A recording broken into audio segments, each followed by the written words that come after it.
बात समझ में आ रही है बाल को आपके? नहीं बच्चों, कैसे? मैं आपसे ये कह रहा हूं कि क्या बिना मैग्नेट के यहां पर मैग्नेटिक फील्ड प्रोड्यूस किया जा सकता है? तो हाँ, किया जा सकता है। कैसे किया जा सकता है? करंट पास करके।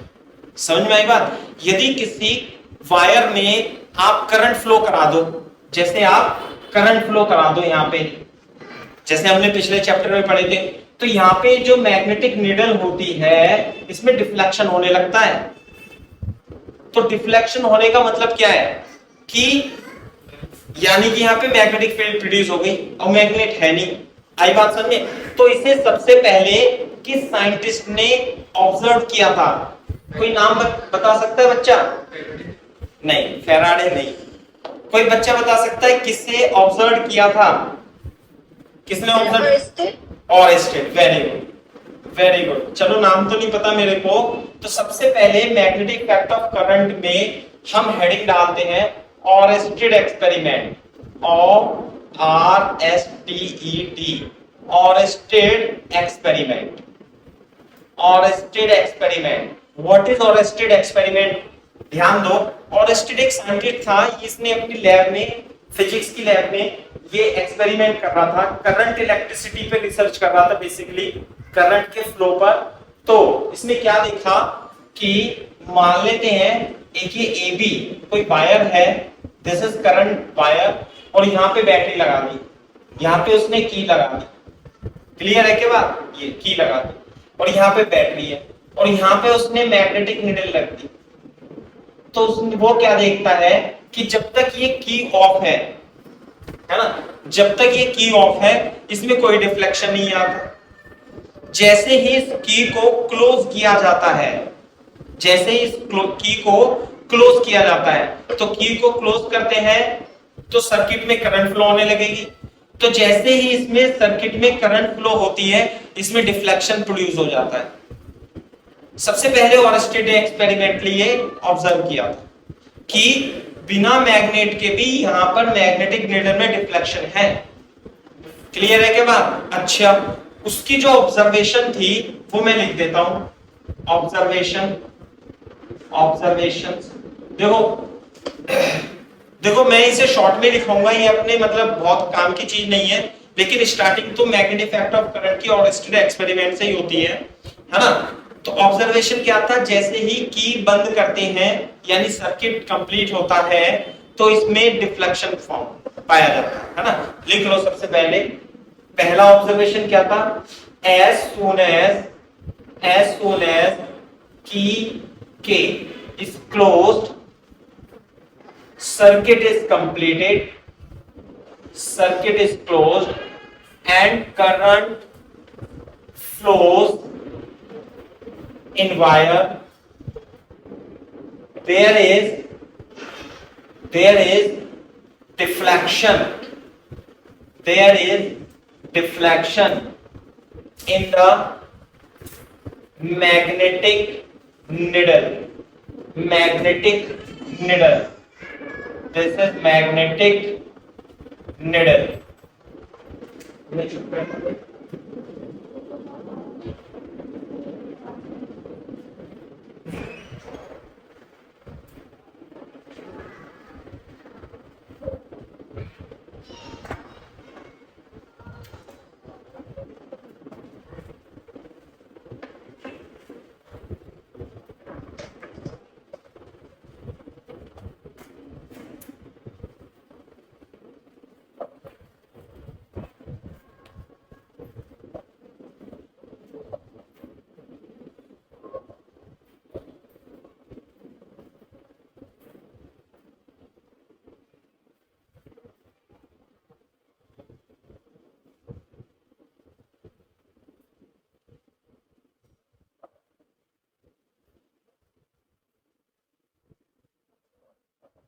आकृति, बेटा आप अपनी साउंड बंद कर लो, है ना?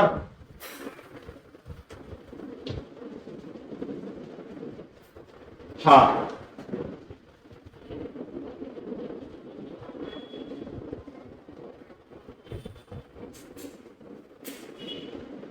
तो दूसरा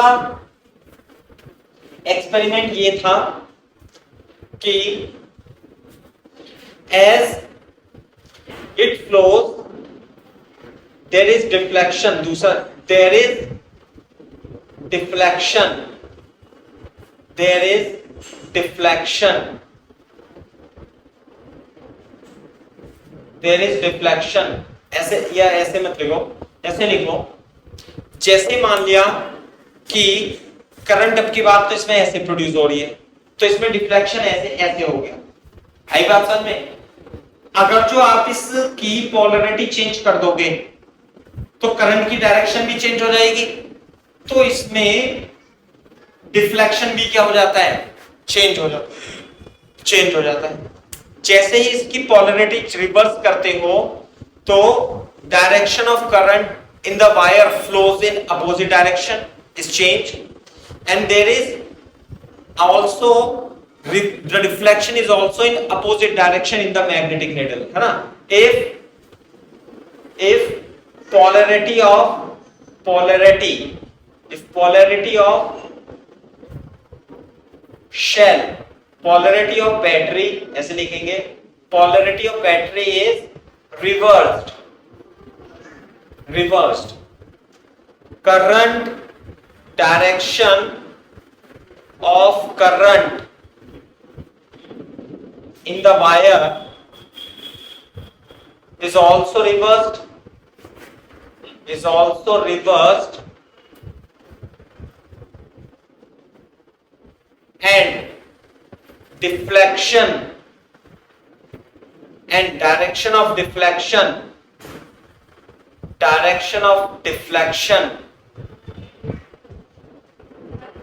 becomes opposite, is change, ऐसे लिख लो, is change। Direction of reflection भी क्या हो जाती है, चेंज हो जाती है। मैग्नेटिक नीडल में यदि ऐसे करंट बह रही है तो ऐसे है, और यदि इस डायरेक्शन में है तो मैग्नेटिक नीडल ऐसे हो जाएगी। तीसरी ऑब्जर्वेशन क्या थी, कॉपी करो इसे।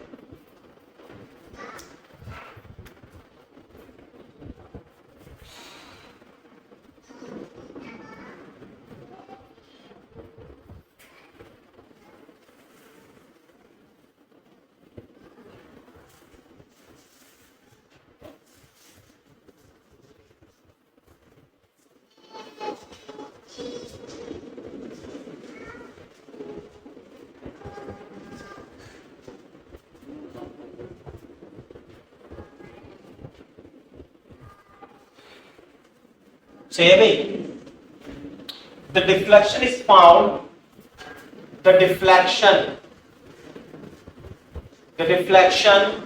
is found till there is current in the wire. As soon as key K is open, यदि आप इसे ओपन कर दोगे, ओपन का मतलब ऐसे ओपन कर दोगे, there is no deflection in the needle, there is no deflection in the needle। ये ओरस्टेड का एक्सपेरिमेंट है, सिंपल सा।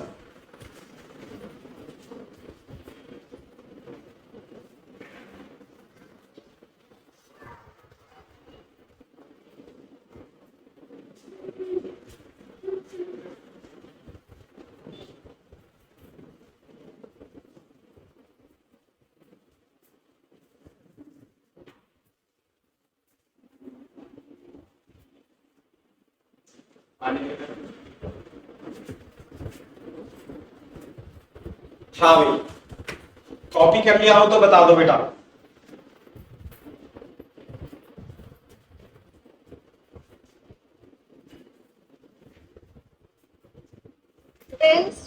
Very good. अब देखो ध्यान से, मैग्नेटिक फील्ड प्रोड्यूस किया जा सकता है एक करंट कैरिंग वायर से। मैग्नेटिक फील्ड प्रोड्यूस किया जा सकता है करंट कैरिंग वायर से। ये किसने बताया? ऑरेस्टेड ने। लेकिन उसने ये नहीं बताया कि कितना मैग्नेटिक फील्ड प्रोड्यूस किया जा सकता है, किस पॉइंट पर करंट का क्या प्रभाव पड़ता है। ये किसने मैग्नीट्यूड जो दिया, मैग्नीट्यूड ऑफ मैग्नेटिक इंडक्शन किसने दिया? किसने दिया भाई? बायोट सेवार्ट ने। बायोट सेवार्ट लॉ, इसने क्या दिया? इसने बताया कि एक करंट कैरिंग वायर के कारण कितना मैग्नेटिक फील्ड प्रोड्यूस हो जाता है। क्लियर है? के बाद कैसे हो जाएगा तो ध्यान से देखो, बायो सेवार्ट्स लॉ ने इसका मैथमेटिकली एक्सप्रेशन दिया था। क्या मैथमेटिकल एक्सप्रेशन था वो देख लो कि मान लेते हैं ये हमारे पास कोई करंट कैरिंग वायर है और इसकी मान लेते हैं मैं डीएल लेंथ कंसीडर करता हूं।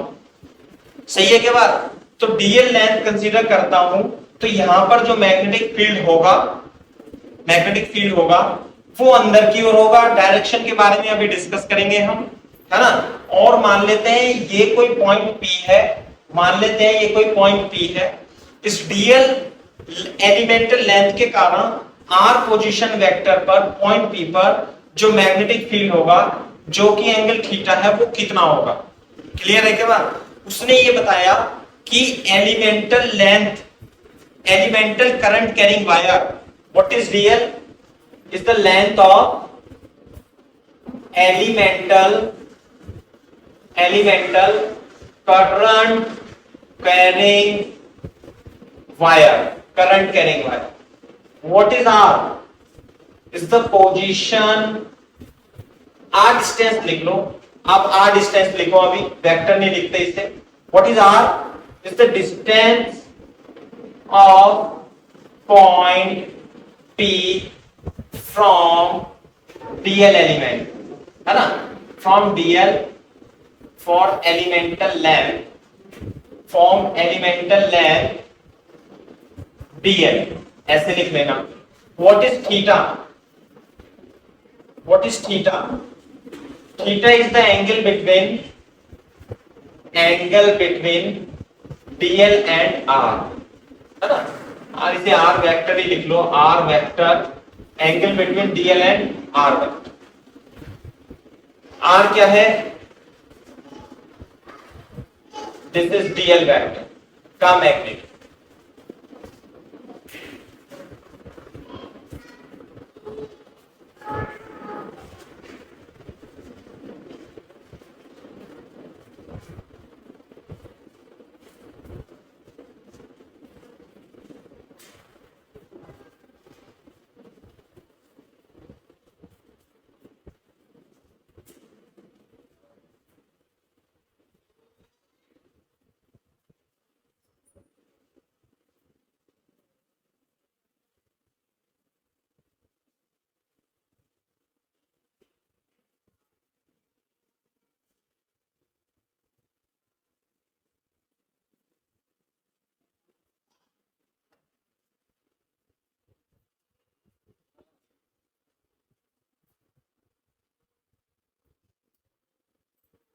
सही है भाई।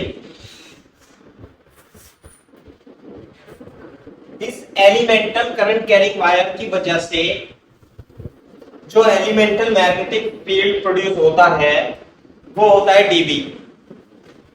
जो डीबी होगा इस पॉइंट पर छोटा सा, मैग्नेटिक फील्ड को किससे रिप्रेजेंट करते हैं बेटा? बी से। कल बताया था ना, बी से रिप्रेजेंट करते हैं और इसकी एसआई यूनिट टेस्ला होती है। तो इस एलिमेंटल करंट कैरिंग वायर की वजह से, छोटे से वायर की वजह से छोटी सी मैग्नेटिक फील्ड डीबी जो प्रोड्यूस होगी वो किसके प्रोपोर्शनल होगी? जितनी इसमें करंट होगी उसी के प्रोपोर्शनल होगी। Current in the wire, current in the wire. Clear है के बाद? Is also proportional to length of the wire. जितना लंबा वायर होगा उतनी ज्यादा करंट उत्पन्न होगी। भाई जितना बड़ा वायर होगा उतनी ज्यादा उत्पन्न होगी, है ना। लेंथ ऑफ एलिमेंटल वायर, है ना, is directly proportional to sin theta. What is sin theta? Where theta is the angle between dl vector and r vector. Clear है क्या बात? inversely proportional to r square. What is r? r is the distance of point p. Clear है क्या बात? तो ये होता है जैसे कूलम्स लॉ में होता था ना, कूलम्स लॉ में जो फोर्स होता था वो किसके प्रोपोर्शनल होता था? Q1 Q2 inversely proportional to r square. तो इसी तरीके से अकॉर्डिंग टू बायो-सावर्ट्स लॉ इस डीएल एलिमेंटल वायर के कारण किसी पॉइंट P पर जो कि यहां से r दूरी पर है और डीएल वेक्टर और r वेक्टर के बीच में एंगल थीटा है, डायरेक्टली प्रोपोर्शनल टू करंट होगा, डायरेक्टली प्रोपोर्शनल टू लेंथ होगा, directly proportional to sine theta होगा एंड 1/r² के प्रोपोर्शनल होगा। सही है बात भाई? ये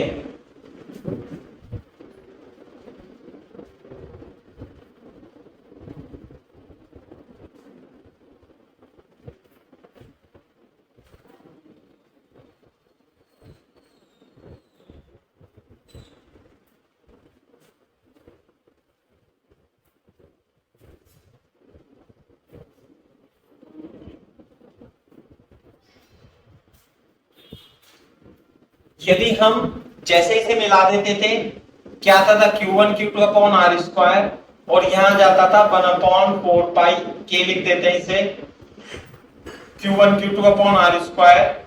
तो k की वैल्यू इसे रफ में लिख लेना बेटा, मतलब लिखो मत लिखो, मैं तो आपको याद दिला रहा हूं ये, है ना? Q1 Q2 upon r square ऐसे होता था। इसी तरीके से अब यदि आपको elemental magnetic field point P पे लिखनी है तो it is directly proportional to कितना?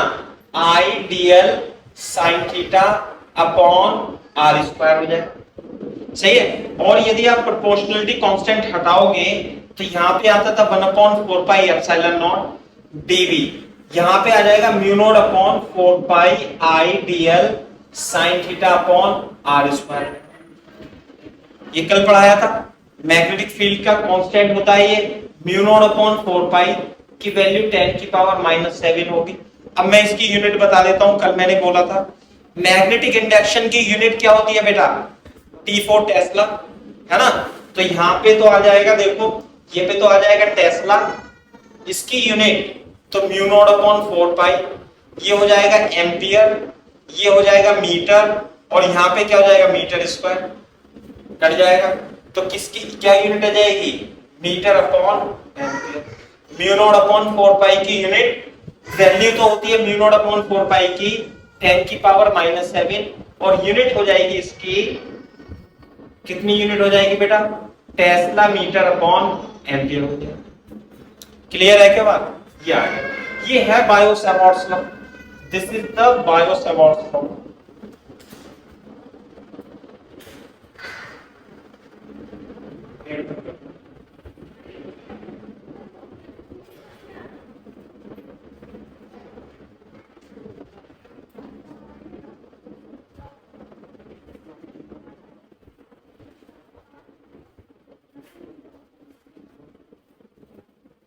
लिख सकते हैं यहाँ पे mu naught equal to 4 pi into 10⁻⁷ and this is called permeability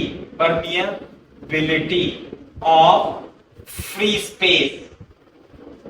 कल मैंने कहा था मैं आपको इसका यूनिट बताऊंगा, तो मैंने आपको आज यूनिट इसकी बता दी है ना? ये है बायो-सावर्ट्स।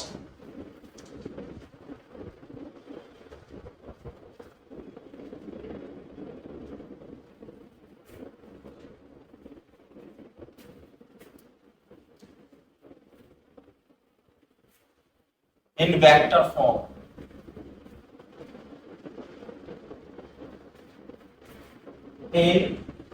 form, बायो-सावर्ट्स लॉ तो हम डिस्कस करेंगे वेक्टर फॉर्म में।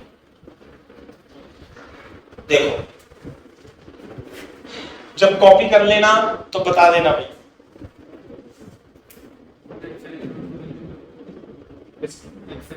8.85 पे 10⁻⁷।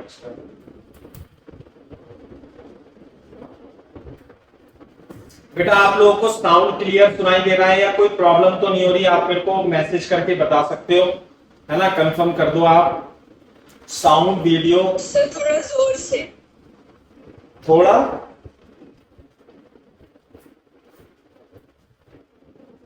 सर थोड़ा लाउडली बोलो। अच्छा। बेटा बताना बाकी सब लोग साउंड के क्लियर है? Very good. हाँ चलो थोड़ा बता दिया रखो। चलो मैं इस पंखे को, गर्मी लग रही है, इन वेक्टर फॉर्म, वेक्टर फॉर्म में आपको बायो सेवर्ट्स लॉ लिखना है ना? बोर्ड में भी आता है। एक तो इसका एक्सप्रेशन आता है बोर्ड में लिखने के लिए कि define the bio Savart's law, है ना? तो आप ये सब लिखेंगे बोर्ड के पैटर्न के हिसाब से लिखा है मैंने आपको, इसलिए मैंने इसकी वैल्यू और यूनिट भी लिखाई है। बोर्ड में लिख के आना है। एक नंबर में बोर्ड में आता है आपका कि वेक्टर फॉर्म में लिखो, तो मैं आपको वेक्टर फॉर्म में या रफ में लिख लेना। आप रफ में क्या है, a cross b equal to a b sine theta into n cap होता है, ये ध्यान रख लेना। सही है? तो आप यहां पे दिख रहा है आइडियल साइन थीटा, कुछ ऐसा दिख रहा है अपने को? बिल्कुल दिख रहा है। तो देखो वेक्टर फॉर्म में ये मान लिया हमने करंट है और ये हमारे पास डीएल है। इस पोर्शन के कारण, इस एलिमेंटल पोर्शन के कारण आपको यहां पर मैग्नेटिक इंडक्शन लिखना है, तो इसका पोजीशन वेक्टर आर है। What is theta? Theta is the angle between dl vector and r vector. तो क्या आप मेरे को डीएल क्रॉस आर की वैल्यू निकाल के बता सकते हो? कितना आएगा भाई? Dl r sine theta into n cap. सही है क्या बात? बोर्ड पे देखो, यदि ये वेक्टर ए है, ऐसे देखो, यदि ये वेक्टर ए है और ये वेक्टर बी है और ये एंगल थीटा है, तो मेरे को बता सकते हो ए क्रॉस बी की डायरेक्शन किधर की ओर होगी? कोई बता सकता है बेटा ए क्रॉस बी किधर होगा? इनवर्ड। Very good. कैसे? राइट हैंड रूल से निकालते हैं। ऐसे ए की तरफ रखेंगे, बी की तरफ ऐसे, ए क्रॉस बी ऐसे, बी क्रॉस ए ऐसे, ए क्रॉस बी अंदर की ओर ना। ये तो रफ में है, ये मैं आपको याद दिला रहा हूं पुरानी चीजें। क्लियर है क्या बात? तो डीएल क्रॉस आर यहां था एन कैप। एन कैप की दिशा कौन सी होगी बेटा? फिर डीएल वेक्टर ये है। डीएल वेक्टर कैसे है? डीएल वेक्टर ये है, आर वेक्टर ये है, थीटा ये है। तो डीएल क्रॉस आर किधर होगा? डीएल क्रॉस आर अंदर की ओर, डीएल क्रॉस आर। तो यानी कि यहां जो डीबी वेक्टर होगा वो होगा अंदर की ओर। कैसे लिखेंगे यहां पे ध्यान से देखो, dB is equal to, magnitude लिख रहा हूं पहले, 1/4 पाई आई डीएल, ऊपर नीचे आर से गुणा कर लू मैं यदि, sine theta upon r cube. इसमें मैंने बेटा क्या करा, ऊपर नीचे आर से मल्टीप्लाई कर दी ना। तो ये कितना हो जाएगा? DL r sine theta, DL r sine theta. Clear है क्या बात? अब देखो यदि मैं इसे देखूं तो mu naught upon 4 pi I dl r sine theta लिख सकता हूं इसे, upon r cube, this is dB. इस प्रकार से लिख सकते हैं ना। तो यहां पे देखना, डीबी वेक्टर को क्या लिख सकता हूं मैं? In the vector form, in vector form db vector can be written as mu naught upon 4 pi I dl cross r upon r cube। ये भी बात, ये है vector mu naught upon 4 pi I dl cross r upon r cube, है ना? ये तो magnitude है ये वेक्टर फॉर्म में। जब आप मैग्नीट्यूड निकालोगे एन कैप का तो वो कितना आएगा? 1 ही आएगा, है ना? तो आपको केवल और केवल एक नंबर में ये लिख के आना, ये mu naught upon 4 pi I dl cross r. जब आप डीएल क्रॉस आर करोगे तो कितना आएगा? DLR sin theta into n cap. जब आप इसका मैग्नीट्यूड निकालोगे इंटू एन कैप, तो एन कैप का मैग्नीट्यूड कितना होता है बेटा 1, तो DLR sin थीटा और ये हो जाएगा DL क्रॉस R, ऐसे करके। क्लियर है क्या बात? तो इसका मैग्नीट्यूड जब निकालोगे, इसका मैग्नीट्यूड हो जाएगा 1, तो वेक्टर फॉर्म में किस प्रकार से लिख दोगे आप? ऐसे लिख दो। इसे याद रखना है अपने को इन vector form, mu naught upon 4 pi आई DL sin theta upon R। Magnetic field की 4/8 वो मैग्नेट की वजह से करंट करेंगे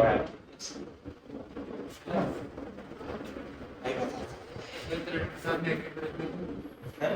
करंट के साथ बढ़ते तो बढ़ जाएगी तो पहले फॉर्मूला नहीं, मैग्नेट के लिए अलग है, करंट के लिए बात किया।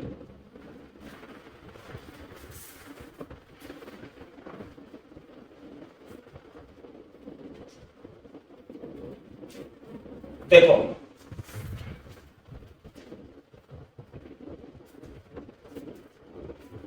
जब कॉपी कर लो तो बता देना भाई ये रफ है अपना, है ना।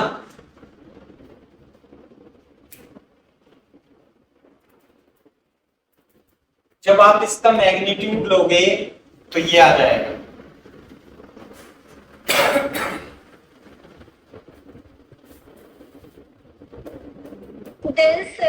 वेरी गुड, सही है। तो ये बात है, तो ये बायो-सैवर्ट्स लॉ, करंट कैरिंग वायर की वजह से मैग्नेटिक फील्ड होती है ना। केवल और केवल इस चैप्टर में एक यही फॉर्मूला है, लेकिन इससे इतने सारे फॉर्मूले बनाएंगे हम कि नंबर ऑफ फॉर्मूले हम इस चैप्टर में याद पहले ड्राइव भी करेंगे और याद भी करेंगे, है ना, मतलब अप्लाई भी करेंगे। तो इसी को आपको ध्यान रखना है, सही है। मैं कुछ पॉइंट और बता देता हूं आपको, जैसे कि जो मैग्नेटिक फील्ड है इसे हम बी को क्या बोलते हैं, हम जो बी को बोलते हैं हम इसे हम मैग्नेटिक फील्ड नहीं बोलते, ध्यान रखना, मैग्नेटिक फील्ड नहीं बोलते, इंटेंसिटी ऑफ मैग्नेटिक फील्ड बोलते हैं या strength of magnetic field. Magnetic field intensity या स्ट्रेंथ भी बोल देते हैं, किसी किसी किताब में स्ट्रेंथ भी लिखा हो, इसे बोलते हैं हम magnetic flux density, magnetic flux density, और इसे हम मैग्नेटिक इंडक्शन भी बोलते हैं, है ना। कभी आप कंफ्यूज हो जाओ, मैग्नेटिक फील्ड तो इसे बिल्कुल नहीं बोलते, इसे बोलते हैं B is a term which refer as magnetic field intensity या स्ट्रेंथ ऑफ मैग्नेटिक फील्ड या मैग्नेटिक फ्लक्स डेंसिटी, ये बाद में आएगा इसलिए मैंने अभी आपको लिखा दिया। नॉर्मली जो आईआईटी के क्वेश्चन है और नीट के क्वेश्चन है उसमें बी को मैग्नेटिक इंडक्शन बोला जाता है। क्लियर है क्या बात? ये कॉपी करो, जो इसकी एसआई यूनिट है, SI unit Tesla, T4 Tesla होती है, और जो इसकी सीजीएस यूनिट है वो गॉस होती है, जिसे हम जी से रिप्रेजेंट करते हैं, और 1 टेस्ला में 10 की पावर 4 गॉस रिलेशन होता है। सही है बात नहीं? टेस्ला और गॉस में रिलेशन भी होता है, इसे आप याद रखेंगे, एक एक नंबर के लिए बोर्ड में पूछा जाता है ये टेस्ला और गॉस में रिलेशन।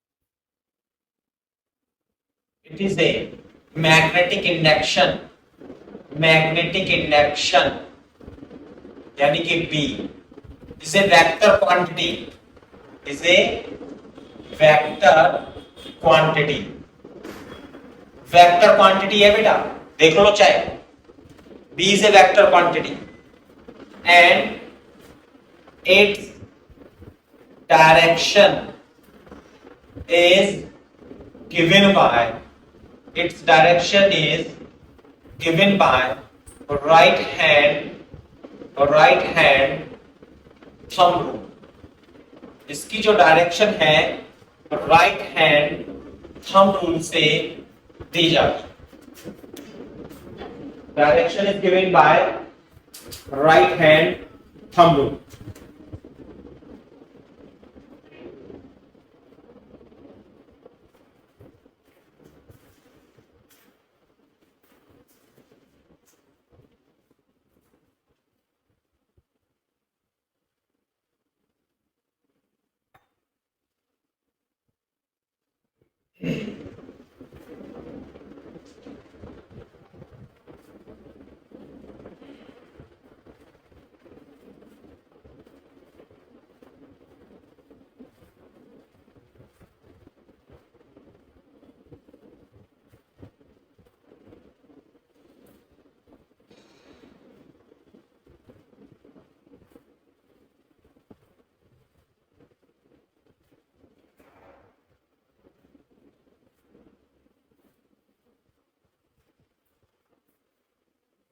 अभी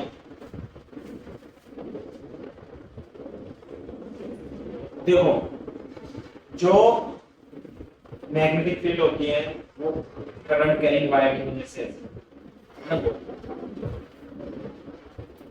देखो भाई ध्यान से देखो, जो स्टेट करंट कैरिंग वायर है, स्टेट करंट कैरिंग वायर है, मान लिया ये है ना, स्टेट करंट कैरिंग वायर की वजह से जो मैग्नेटिक फील्ड होती हैं वो गोल गोल होती हैं। मैंने आपको बताया था कल कि मैग्नेटिक फील्ड जो होती है कैसी होती है भाई, गोल गोल होती है, जैसे इसमें चित्र में दिखाया हुआ है ना, करंट कैरिंग वायर की वजह से मैग्नेटिक फील्ड गोल गोल है। तो जो राइट हैंड थंब रूल है हम उसे डिस्कस करेंगे, राइट हैंड थंब रूल से मैग्नेटिक फील्ड किस प्रकार से निकालो, ये चित्र आप दिमाग में बैठा लो और इसे मैं बनाता हूं आपको। राइट हैंड थंब रूल, सबसे पहले हम मैग्नेटिक फील्ड की डायरेक्शन कैसे निकालते हैं राइट हैंड रूल से वो समझेंगे, है ना। तो it is a vector quantity और इसकी direction right hand thumb rule, ये एक राइट हैंड पाम रूल भी होता है, पहले हम थंब रूल पढ़ते हैं, है ना। तो हेडिंग डालो right hand thumb rule, right hand thumb rule. अब देखो ऑनलाइन में ऑफलाइन में ये दिक्कत आ सकती है, लेकिन फिर भी मैं आपको समझाने की पूरी कोशिश करूंगा कि डायरेक्शन कैसे देनी है, आप भी समझने की कोशिश करना। क्लियर है क्या बात? नहीं, देखो जैसे मान लिया हमारे पास ये एक वायर है, ये वायर है, ऐसे यूं जा रहा है वायर, क्लियर है क्या बात? नहीं, ऐसे सीधा सीधा वायर जा रहा है यूं करके, ठीक है। करंट कैसे जा रही है? ऊपर की ओर। तो हम क्या करेंगे, अब उस वायर को अपने हाथ में पकड़ेंगे। कौन से हाथ में? सीधे हाथ में। सीधे हाथ में पकड़ेंगे और ऐसे पकड़ेंगे कि करंट की डायरेक्शन अंगूठे की दिशा में हो, थंब की दिशा में। ये कर लिया, सही है। अब जो इससे मैग्नेटिक फील्ड प्रोड्यूस होगी वो इस वायर के चारों तरफ होगी, ऐसे करके, ऐसे करके। क्लियर है क्या बात? तो जो मैग्नेटिक इंडक्शन होगा, ये तो वायर हो गया। अब हम इस हाथ को यूं घुमाएं, यदि हम इसे कर्ल करें यूं, तो मैग्नेटिक फील्ड जो होगी वो इस उंगलियों की दिशा के अनुदिश होगी, ऐसे करके यूं, सही है। यूं गोल गोल घूमेंगे। जैसे मैं चित्र भी बना देता हूं, मान लिया ये हमारा अंगूठा है, ये हमारा हाथ है, ऐसे करके, है ना भाई, यूं करके, और ये वायर है, ऐसे आपने इसे पकड़ रखा है और करंट इसमें ऐसे। क्लियर है क्या बात? तो जो मैग्नेटिक फील्ड होती है इसमें कैसे होती है, वो गोल गोल होती है, ऐसे करके, ऐसे। क्लियर है क्या बात? अच्छा, पहले तो आप इसे बना लो, है ना। मैं आपको चित्र भी दिखा देता हूं, जिसकी ड्राइंग अच्छी हो तो अपने किताब विताब में से देख के बना ले भाई, ऐसे बनाना है अपने। सही है ना बात? ये ऐसे बनाना है, जिसकी ड्राइंग अच्छी हो वो हाथ बना सकता है, अपन का तो हाथ ऐसे ही बनता है। ठीक है,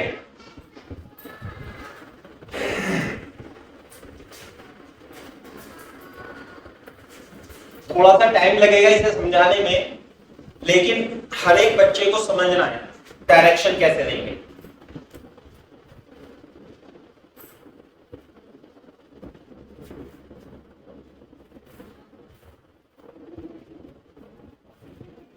If we hold a current carrying wire, a current carrying wire, यहां तक लिख लो। जब लिख लो तो बता देना मेरे को, लिखो यहां तक, चित्र बना लो, और राइट हैंड लिख लेना इसे, ये राइट हैंड है।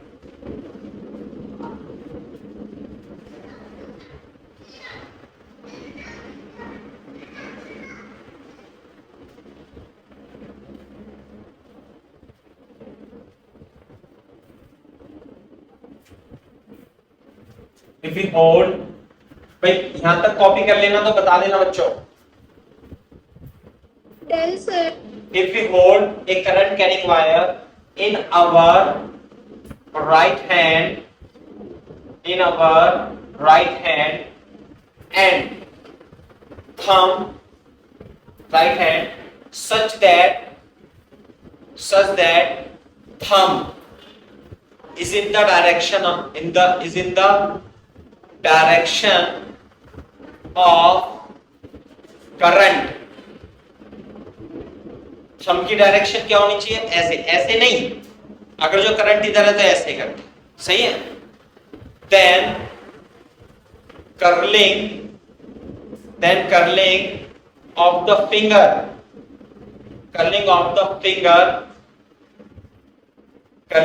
finger gives the direction of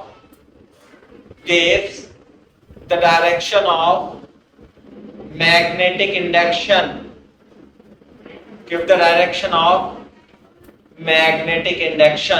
ये है राइट हैंड रूल। सही है भाई बात?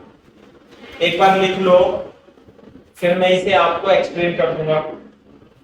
समझाना थोड़ा मुश्किल तो है ही सही, लेकिन हम करेंगे सही से।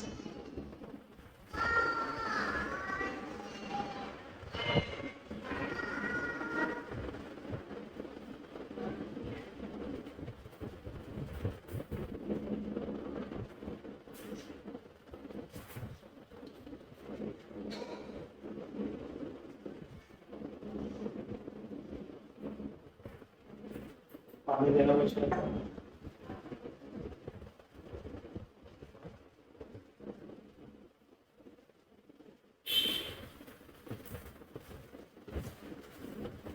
देख लो भाई, समझ में आएगा पूरा पूरा। इससे चित्र देख लो एक बार, ये क्लियर नहीं हो रहा अभी तक। ये देखो, दिखाई दे रहा है भाई? लेफ्ट साइड में जो करंट कैरिंग वायर है, उसमें करंट किधर जा रही है? ऊपर की ओर। और उसके चारों तरफ गोल गोल गोल गोल मैग्नेटिक फील्ड, गोल गोल गोल गोल मैग्नेटिक फील्ड प्रोड्यूस हो रही है ना। राइट हैंड रूल की हेल्प से निकालेंगे, है ना। देखो इस चित्र को मैं बनाता हूं, इस चित्र को आप भी देखना। क्लियर है क्या भाई? है ना। देखो, अगर जो करंट कैरिंग वायर ऐसे है, जैसे ये करंट कैरिंग वायर है, ये है ना, ऐसे करंट कैरिंग वायर। सही है बात? वायर है नहीं हमारे पास, नहीं मैं दिखा देता हूं। जैसे ये तो है ना ऐसे, ये वायर है, वायर ये रहा ऐसे करके, और इसमें ऊपर जा रही है करंट। तो इसमें जो मैग्नेटिक फील्ड है ना, यू करके ऐसे गोल गोल गोल गोल प्रोड्यूस होगी ऐसे, और दूर तक जाती है ऐसे करके। जैसे ये है you you you, magnetic field ऐसे, ये होगी मैग्नेटिक ऐसे। किस प्रकार से? ऐसे ऐसे ऐसे, गोल गोल गोल। नहीं आई बात समझ में? आप रखेंगे ऐसे करके, दूसरा, ये तो इसका साइड व्यू हो गया। कैसे हो गया? Side view. साइड व्यू यदि आप ऊपर से देखोगे तो आपको दिखाई देगा टॉप व्यू। जब ये करंट कैरिंग वायर ऐसे है ना भाई, ये करंट कैरिंग वायर कैसे ऐसे, तो जब मैं ऊपर से देखूंगा तो करंट मेरे को कैसे आती दिखाई देगी?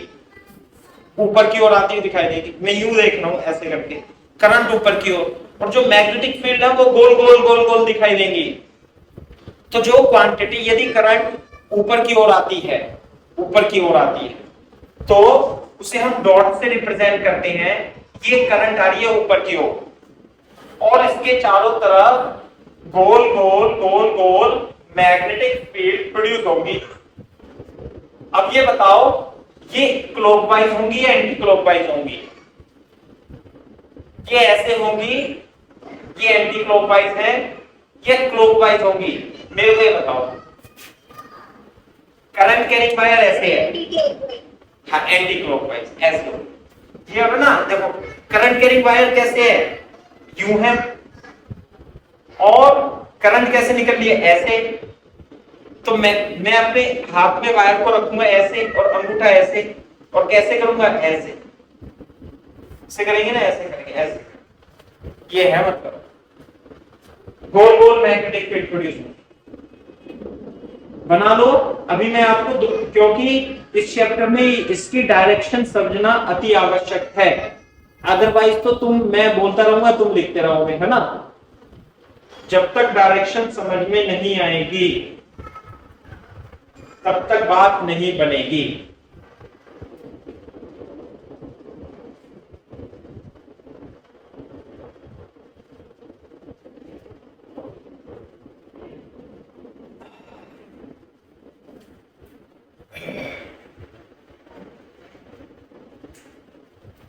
Clockwise magnet, anti clockwise magnetic field, magnetic field, anti clockwise magnetic field lines, है ना। मैग्नेटिक फील्ड और मैग्नेटिक इंडक्शन में अंतर है। मैग्नेटिक फील्ड तो स्पेस होता है, लेकिन magnetic induction B for Bombay होता है, बी, है ना, ध्यान रखना इस चैप्टर में। जबकि इलेक्ट्रोस्टैटिक फील्ड में इलेक्ट्रिक फील्ड और इलेक्ट्रोस्टैटिक फील्ड इसका मतलब ई ही से था, लेकिन इस वाले चैप्टर में नहीं है। मैग्नेटिक फील्ड तो मैग्नेटिक फील्ड एक नाउन है इस तरीके से, और मैग्नेटिक फील्ड इंटेंसिटी या मैग्नेटिक इंडक्शन बी को बोलते हैं, है ना। बी जो ये था ना, बी, इसे मैग्नेटिक इंडक्शन बोलते हैं। इस बात का ध्यान रखना है अपने को। जब इसे कॉपी कर लो तो मेरे को बता देना। राइट हैंड थंब रूल बहुत ही नेसेसरी है समझने के लिए। कॉपी करो, जब बता देना बेटा कॉपी करो।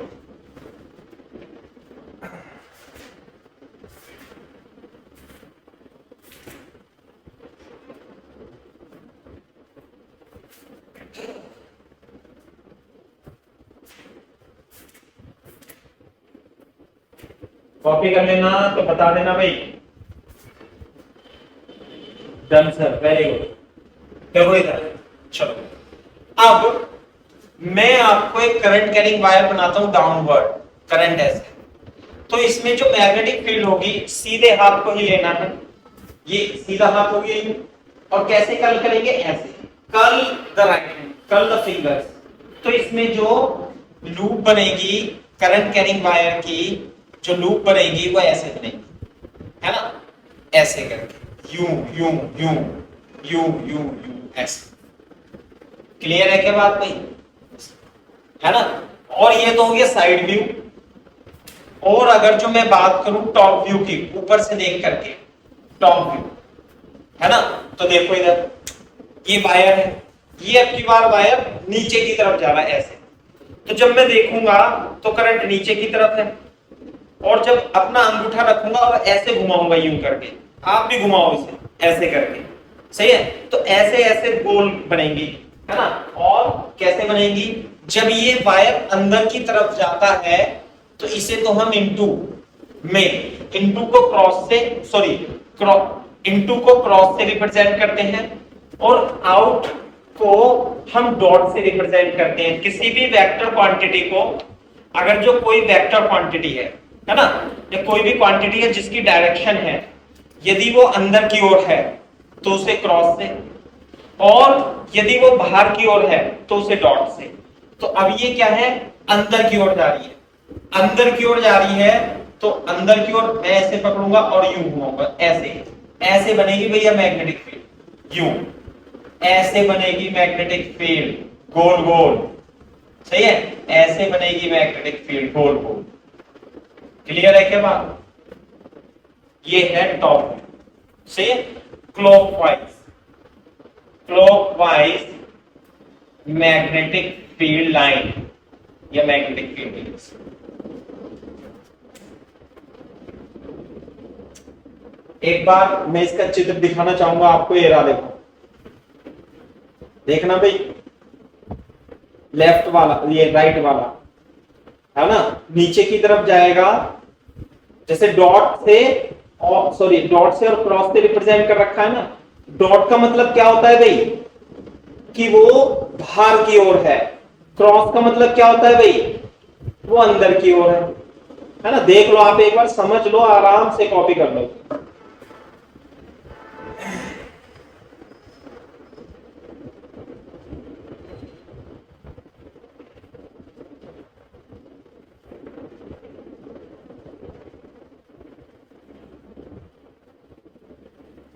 जब कॉपी कर लेना तो बता देना।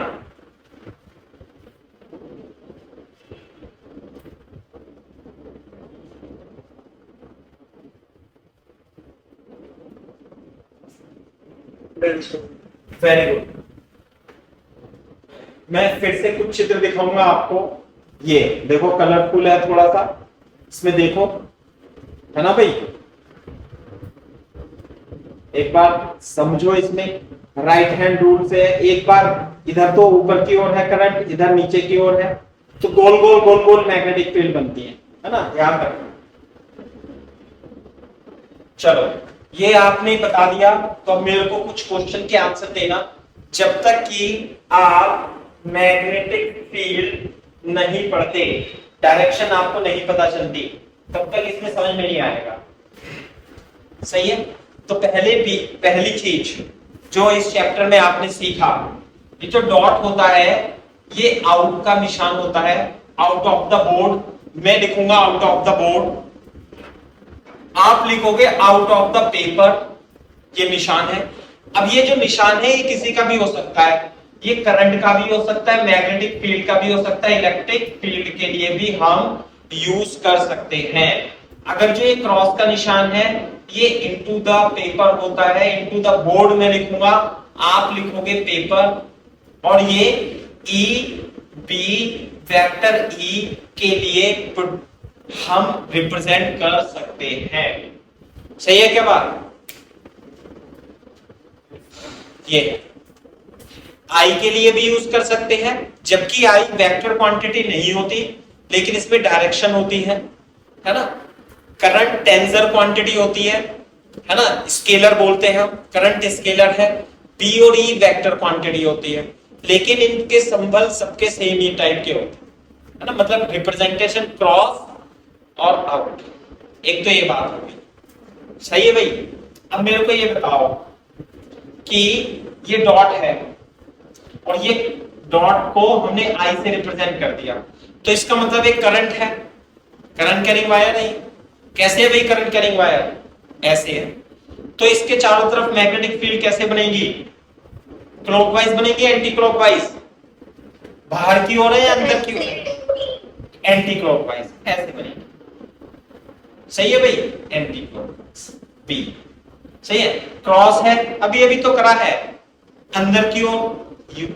मेरे को ये बताओ, यहां पर तुम इसे छोड़ो, इसे तो बना लेना, ये क्रॉस है, यहां पर क्रॉस है आई, इसका आई है, आई लिखा हुआ है, यानी कि इसमें करंट जो है अंदर की ओर है।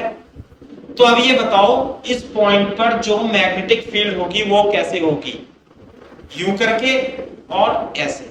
मैग्नेटिक फील्ड की डायरेक्शन ऐसे होगी, ये बात समझ में आती है नहीं? और यहां पे आएगा तो मैग्नेटिक फील्ड ऐसे हो जाएगा, यहां पर आएगा तो मैग्नेटिक फील्ड ऐसे, यहां पर आएगा तो मैग्नेटिक फील्ड ऐसे। यहां अब देखो, ये मान लिया सर्किल बना लेते हैं हमेशा, ये बी है, बी ये क्या है, बी ऐसे है ना भाई। यहां पर आएगा मैग्नेटिक फील्ड ऐसे, यहां पर आएगा मैग्नेटिक फील्ड ऐसे ऐसे ऐसे। ये है बात मैग्नेटिक फील्ड की डायरेक्शन। समझ में आई ना? दोबारा से बनाता हूं साफ साफ। जैसे कि अगर जो एक क्रॉस है तो सर्कुलर टेंजेंशियल होगी मैग्नेटिक फील्ड, इस पॉइंट पे बी ऐसे होगा, इस पॉइंट पे बी ऐसे होगा, इस पॉइंट पे बी ऐसे होगा, यहां पर ऐसे होगा, इस पॉइंट पे ऐसे होगा, यहां ऐसे बी हो जाएगा बेटा, ये ऐसे टेंजेंशियली। सही है क्या बात? ये क्या है? क्रॉस यानी आई, करंट अंदर जा रहा है। कॉपी करो। तो ऊपर से देख रहे हैं हम, इसमें साइड से नहीं देख रहे हैं, है ना? कॉपी कर लेना तो बता देना मेरे को।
जब हो जाए तो बेटा बता देना।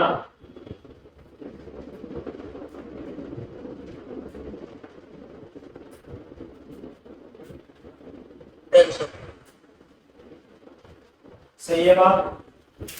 चलो अच्छा, ये देखो, मतलब इसमें कोई ऐसा नहीं है नंबर आएंगे आपके, मतलब क्वेश्चन पूछा जाएगा, ये तो आपको समझना है जब ही आप बाकी आगे बढ़ोगे, इसलिए इसमें टाइम देना पड़ेगा अपने को। जैसे मान लिया, आप ध्यान से सुनना यदि आपको समझ में आया, ये करंट कैरिंग वायर ऐसे है, ध्यान से देखना, नीचे से ऊपर की ओर आ रही है करंट, ये जो ये है एरो ऊपर की ओर है ऐसे, तो हम करेंगे ऐसे, तो कैसे मैग्नेटिक फील्ड गोल गोल होगी, है ना?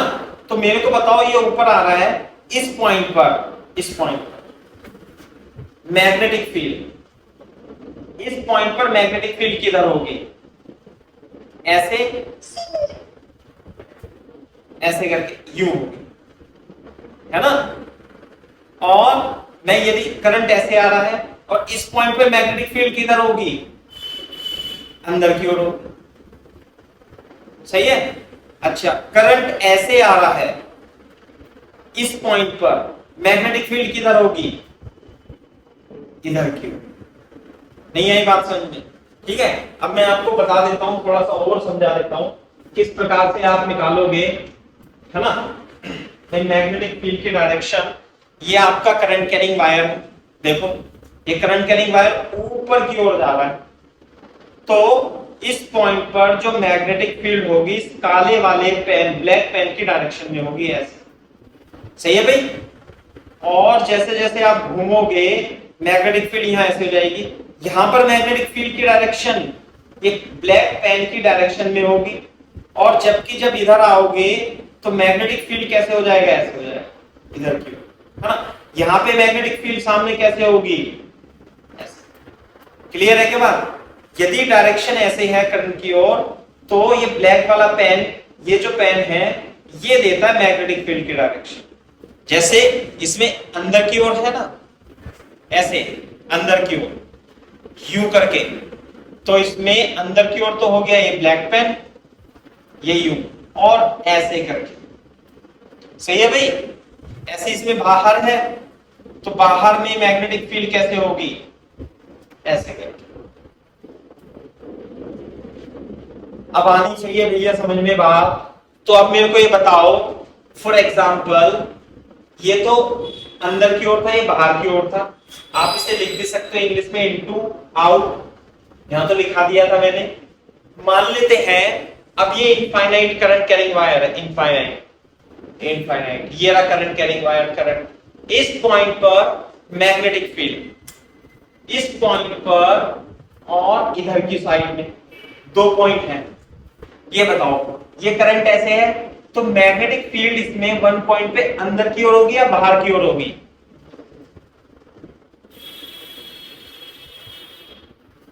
वन पर इनसाइड होगी। वेरी गुड, इनसाइड होगी, ऐसे करके यू करके, और इधर यू घूम के जाएंगे ना बाहर की ओर, है ना। यही अपने को चित्र समझाना है।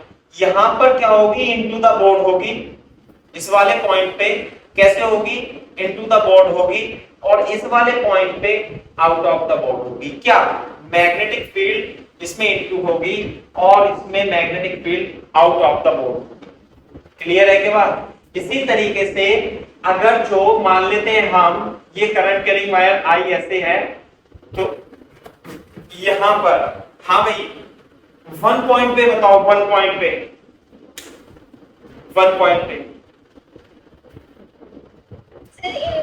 इनवर्ड होगी, ऐसे रखेंगे ना, और सीधे सीधे हाथ को रखना, उल्टे को नहीं रखना है, ध्यान रखना। यू इनटू द बोर्ड ऐसे करके, और यहाँ पे अवे प्रॉपर, यहाँ पे अवे, आउट को अवे भी लिख लेते हैं और इनटू को तो इनटू ही लिखते हैं। सही है भाई? ये छोटी सी बात है, आप इस चीज का ध्यान रखेंगे। कॉपी कर लो।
हाँ भाई, जब कॉपी कर लो यहां तक तो बता देना मेरे को।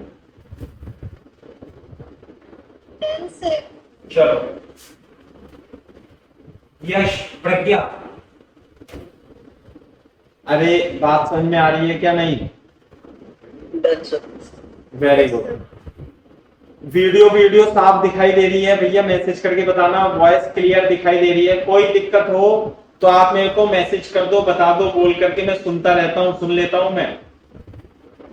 हाँ सही है ना? यस सर, क्लियर है, वेरी गुड। उससे क्या रहता है कि भाई मान लिया हम पढ़ाए जा रहे हैं और आपको समझ में ही नहीं आ रहा है तो फायदा कुछ नहीं है। ध्यान से सुनो। फाइनाइट लेंथ का मतलब होता है हिंदी में सीमित, इनफाइनाइट का मतलब होता है असीमित। तो हम पहले finite length current carrying conductor मान लेते हैं, ये हमारा करंट कैरिंग कंडक्टर है और ये पॉइंट ए है, ये कोई पॉइंट बी है, कहीं है, और यहां से एक आर दूरी पर कोई पॉइंट पी है, करंट इसमें आई है। तो मेरे को बता सकते हो इसके अंदर मैग्नेटिक फील्ड यहां पर किधर की ओर होगी?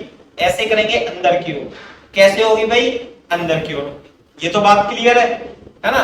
मैंने आपको बता दिया मान लिया पॉइंट P कि ये वाला वायर इस पे एंगल बनाता है θ2 और ये पॉइंट 2 की परपेंडिकुलर डिस्टेंस कितनी है भाई r है और ये एंगल बनाता है θ1 और मैग्नेटिक फील्ड यहां पर होगी cross into the board P को छोड़ो चलो तो मैग्नेटिक फील्ड कितनी होती है ना बायो-सेवर्ट्स लॉ से आएगा डेरिवेशन करेंगे हम कल डेरिवेशन का इतना बहुत बड़ा इंपॉर्टेंट रोल नहीं है करना तो है ही सही लेकिन अभी हम समय कम है तो हम कैसे डायरेक्ट फॉर्मूला आपको लिखा देता हूं जो कि आपको याद नहीं करना है फाइनाइट लेंथ के वजह से A पर ये θ2 इस तरीके से और θ1 ऐसे एंगल बनाता है तो मैग्नेटिक फील्ड का जो फॉर्मूला होता है mu naught I upon 4 pi r sin θ1 plus sin θ2 होता है इसे आपको याद भी करना है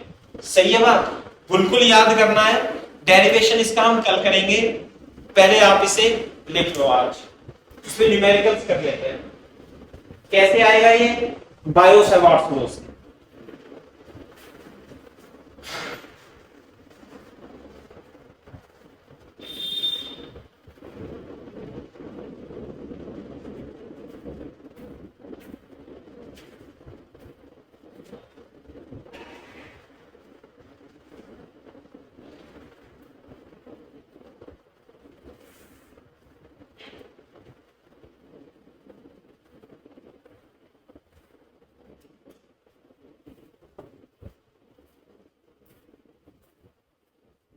इनटू लिख देना है ना पॉइंट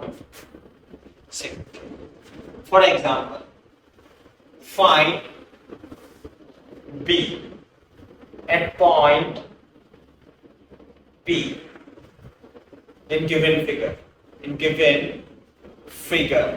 हाँ भाई ये रहा मान लिया करंट है 0.5 एम्पियर करंट है इसमें ये मान लिया 20 सेंटीमीटर की दूरी पर है ना भाई ये पॉइंट है ये एक पॉइंट है आगे बात समझ में तो कैसे मानो 30 ऐसे मान लो क्या इससे ये मान लेते हैं अपन 30 सेंटीमीटर ये हमारा 40 सेंटीमीटर ये हमारा 30 सेंटीमीटर सही है ये हमारा 40 सेंटीमीटर ये वाली लंबाई और जो करंट है इसमें आई की वैल्यू दे रखी है 0.5 एम्पियर सही है आपको P पर मैग्नेटिक फील्ड निकाल लो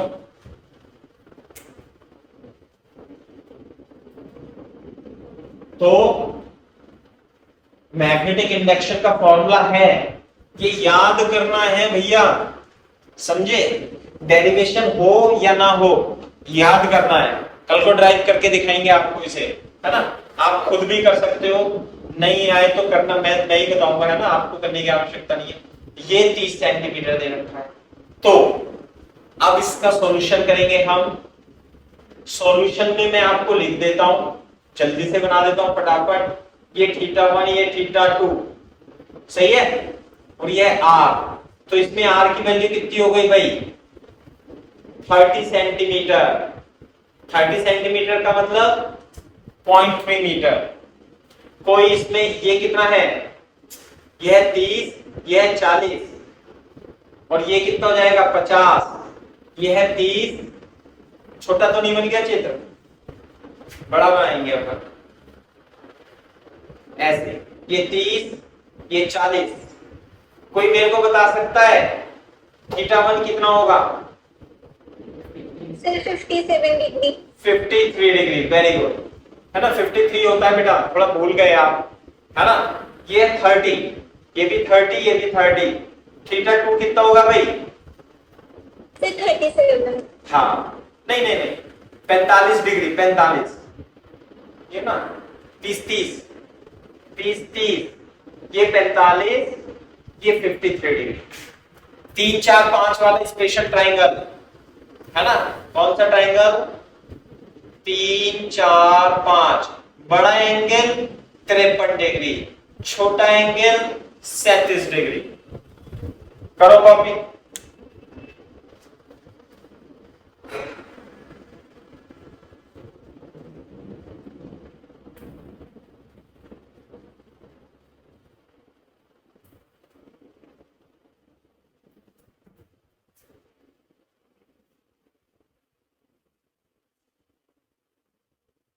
आई की वैल्यू कितनी दे रखी है? 0.5 metre, sorry ampere.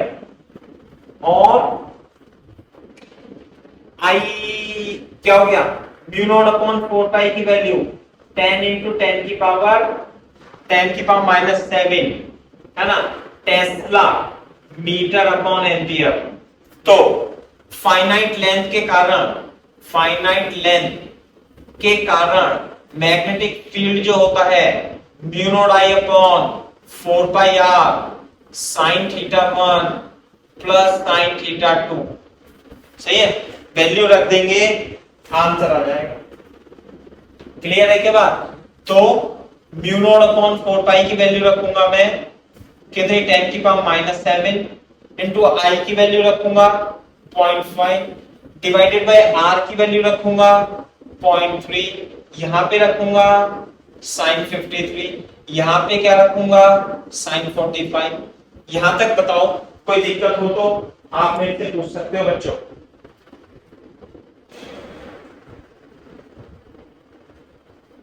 Basically chapter तो अब से स्टार्ट होता है यहां से, है ना। वो तो क्या है, बहुत सारी थ्योरी थी जिससे कि आपको काफी समझ में आए धीरे धीरे, है ना।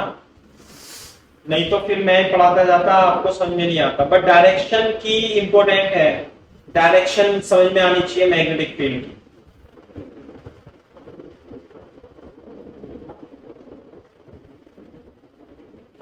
अगर जो जिस बच्चे को समझ में नहीं आई हो तो मैं उसे कल को फिर से बताऊंगा।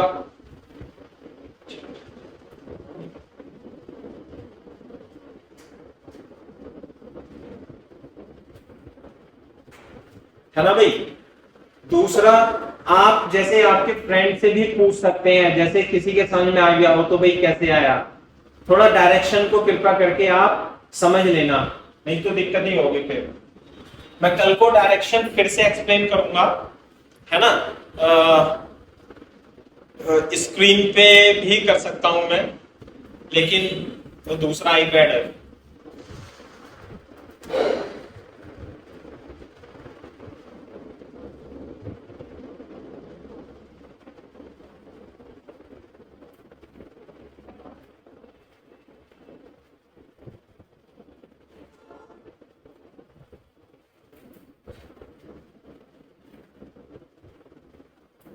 कॉपी कर लेना तो बता देना भाई।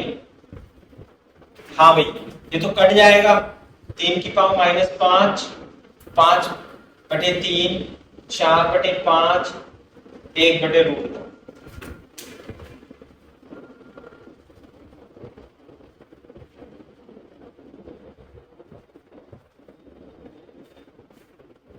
कैलकुलेशन तो आप कर लोगे।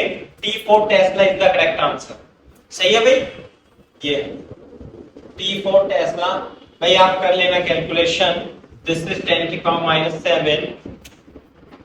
अगर जो कोई मेरे से गलती हो जाए तो बता दिया करो, ऐसा नहीं है। ये होगी बात। अच्छा, अब ये हम इंपॉर्टेंट पॉइंट जो बहुत ही इंपॉर्टेंट है ना, magnetic field, magnetic induction due to infinite length, infinite current carrying conductor। Clear है क्या बात? infinite current carrying conductor। infinite का क्या मतलब है भाई? बोर्ड पे देखो। θ90 हो जाएगा। हाँ देखो, ध्यान से देखो। ये है मान लिया फाइनाइट, ये फाइनाइट अभी लिखना नहीं है, मैं इसे मिटाऊंगा, आप भी देखना। ये मान लिया θ1 है, मान लिया B था, ये A था, है ना, ये कोई पॉइंट P है। मान लिया यदि मैं इस लंबाई, अभी एंगल क्या है, ये है, कितना एंगल है ये।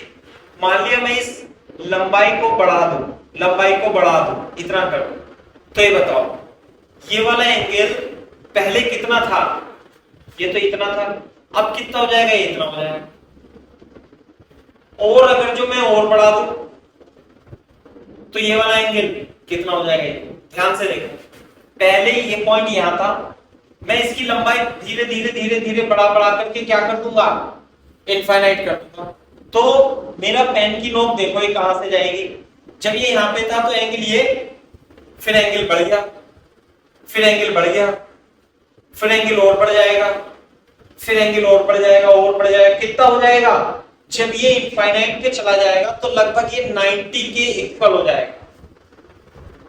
क्लियर है क्या बात?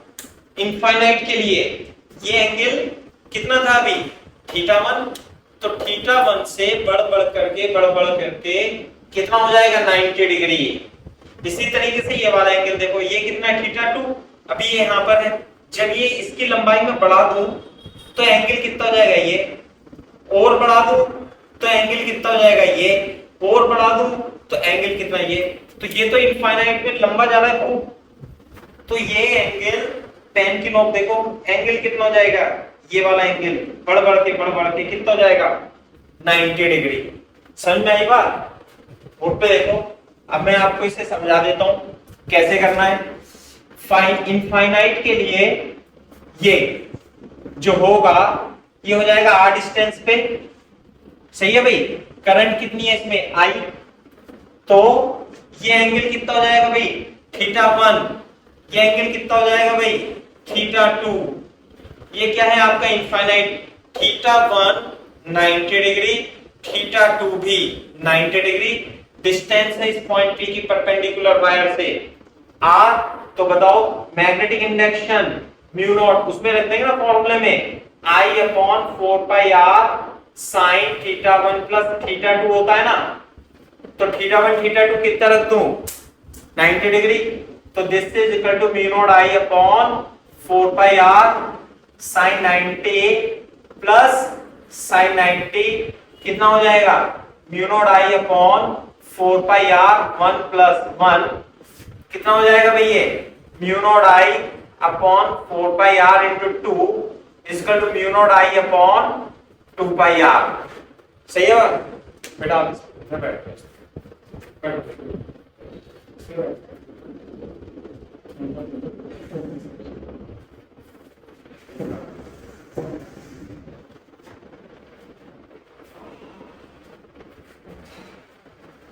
Mu naught I/2πr magnetic induction due to infinite current carrying wire, बहुत ही ज्यादा इंपॉर्टेंट है, इसे याद रखना है। ये वाला डेरिवेशन कल कराएंगे, लेकिन इससे जो रिजल्ट आते हैं बहुत सारे, वो अपने को याद करने हैं। इनफाइनाइट की वजह से mu naught I/2πr,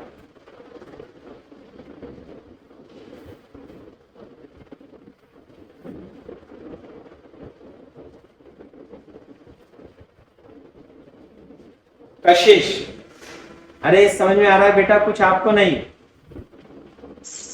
yes sir. हाँ very good. Yes sir. Parul,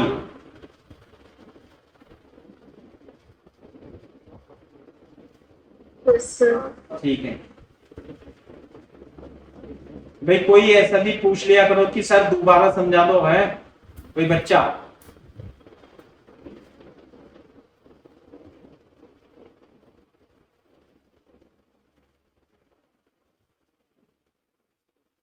चलो कॉपी कर लो तेजी से, जब कॉपी कर लो तो बता देना बेटा।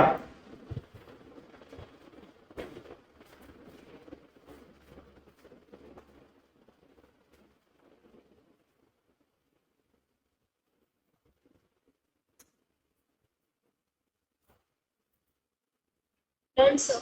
वेरी गुड, सही है भाई। तो याद रखना है अपने को, ये इनफाइनाइट की वजह से यहां पर दोबारा बना लो चाहे, इनफाइनाइट की वजह से माइनस इंफिनिटी इंफिनिटी, इधर तो क्या होगा अंदर की ओर, और इधर क्या होगा बाहर की ओर। बताओ यही बताया था मैंने। अभी अब तो अपने को समझ में आ गया। अगर जो मैं आपको राइट हैंड रूल या मैग्नेटिज्म नहीं पढ़ाता तो आप इसमें ही अटकते रहते, क्रॉस क्या है, डॉट क्या है। समझ में आई बात? तो शुरू में इसलिए टाइम लगा दिया अपन ने 2 लेक्चर, लेकिन अपने को बिल्कुल से क्लियर हो जाएगा। राइट हैंड ऐसे अंदर की ओर, आर डिस्टेंस पे कितना, mu naught I upon 2 pi r. याद रखना है यहां पर भार की, ये तो होगा इनटू द बोर्ड और ये होगा आउट ऑफ द बोर्ड, कितना, mu naught I upon 2 pi r बाहर की ओर, है ना। अगर जो मान लिया ऐसे है, करंट कैरिंग वायर है, इनफाइनाइट वायर है, इनफाइनाइट, है ना, और करंट आई है, तो ये बताओ यहां पर जो मैग्नेटिक फील्ड होगी ये किधर की ओर होगी भाई? डॉट बनाऊं या क्रॉस बनाऊं, ये बता दो आप बस।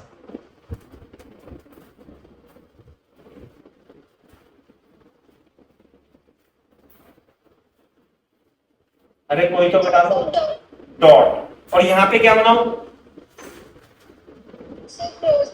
यू है ना, यू करके अंदर की ओर।